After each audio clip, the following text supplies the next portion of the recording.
Good morning, friends. I welcome you all to this week's edition of Weekly Commodity Podcast with me, Ravindra Rao, from Kotak Securities Commodities Research Desk. What a roller coaster ride it has been for gold and silver. We had seen gold falling by almost 10 to 12% and then recovering to close the week at around 3.9% negative. Whereas silver fell by almost 20% in the last week. But then we saw a sharp 14% recovery from the lower levels and ended the week with a 5.3% loss.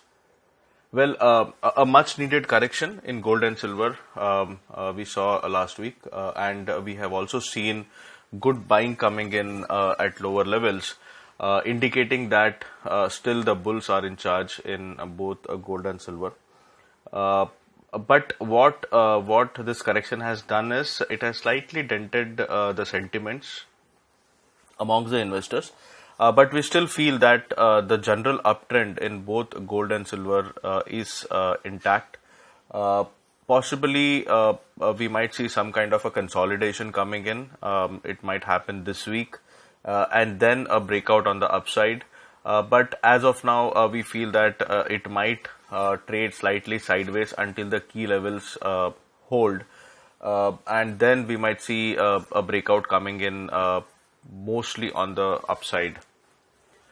What has triggered the sell-off is some stability in US dollar index and the rise in US bond yields. We have seen US bond yields going up above 0.70 in the previous week after falling to as low as 0.50, whereas US dollar index has stabilized, I would say, not much recovered.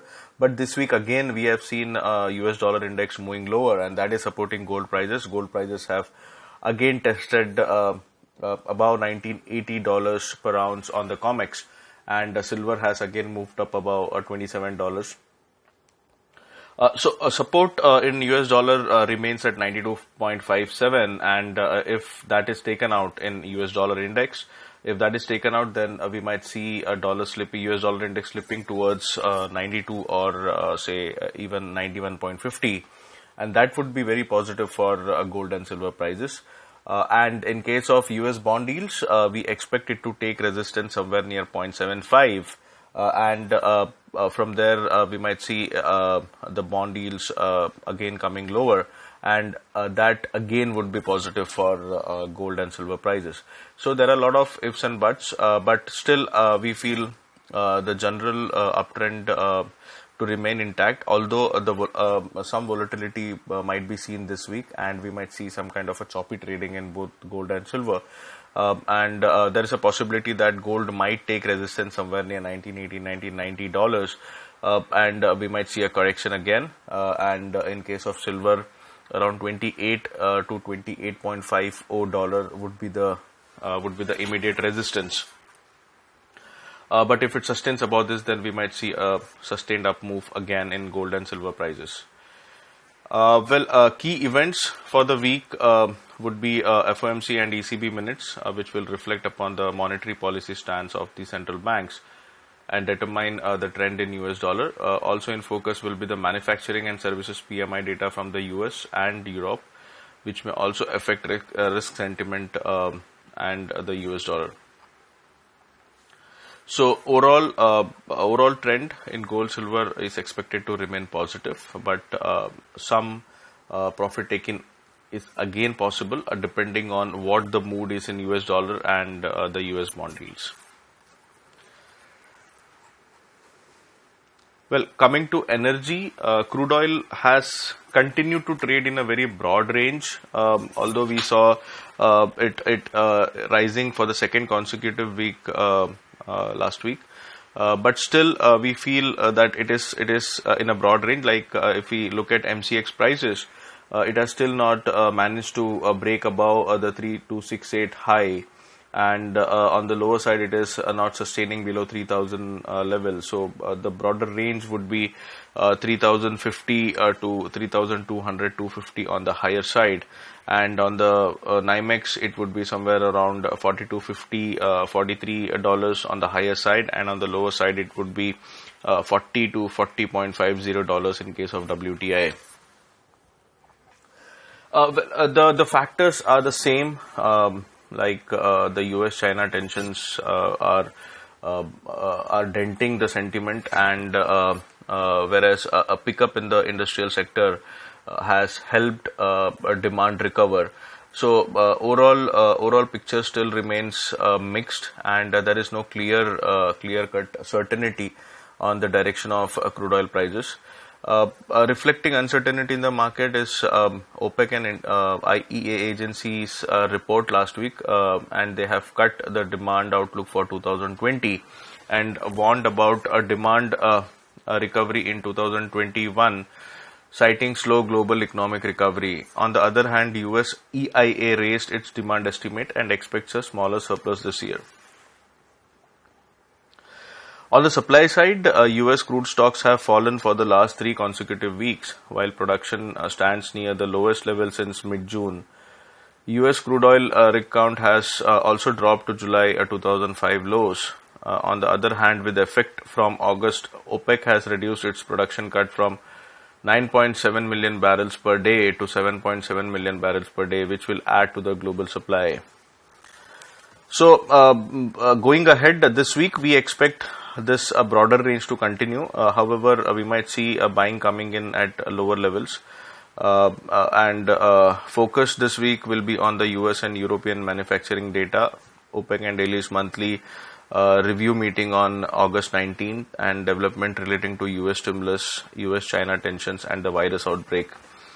OPEC Plus technical committee may discuss compliance and other issues. However, no change in production policies expected. So our take for this week would be a broad range in crude oil prices. We saw a very sharp move in natural gas prices last week. In fact, in the last 2 sessions, that is Friday and yesterday, we have seen prices moving higher. This is mainly because of the expectation of higher cooling demand in the US. While weather forecasters are predicting warmer weather for most parts of the US in the near term, California is witnessing a severe heat wave, and that is expected to boost demand. In fact, I would say it is more of a technical buying because we saw natural gas prices taking support at lower levels, and recently we have seen a sharp breakout in prices, and it has broken out above 152 odd.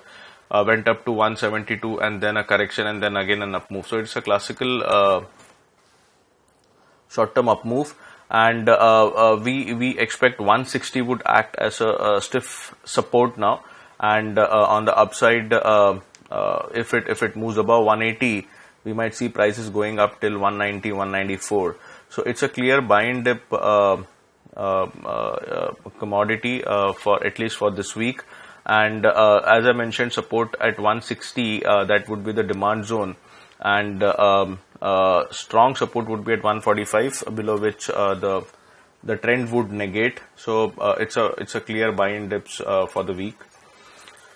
Coming to base metals, we have seen mixed move again in the base metals pack. The factors remain more or less the same, which is impacting other commodities like gold and silver and crude oil, like the US dollar index, demand optimism, especially from our top consumer China, US-China tension, surge in virus cases, and the like. So no major changes in the fundamental backdrop. We saw a positive move last week in copper and lead. Aluminum and zinc were slightly lower last week, and nickel ended a little change. But this week again, we have seen a pickup in excuse me. We have seen a pickup in all the base metals, wherein copper has again tested around 517, zinc has moved above 190, lead is trading close to 155, nickel has penetrated the 1100 resistance, and aluminum is near 144. So this week the bias would be positive, although we have manufacturing sector data, so that might impact again. US dollar index, as I mentioned, 92.57 would be the support. If it goes below that, we might see further up move in the base metal prices.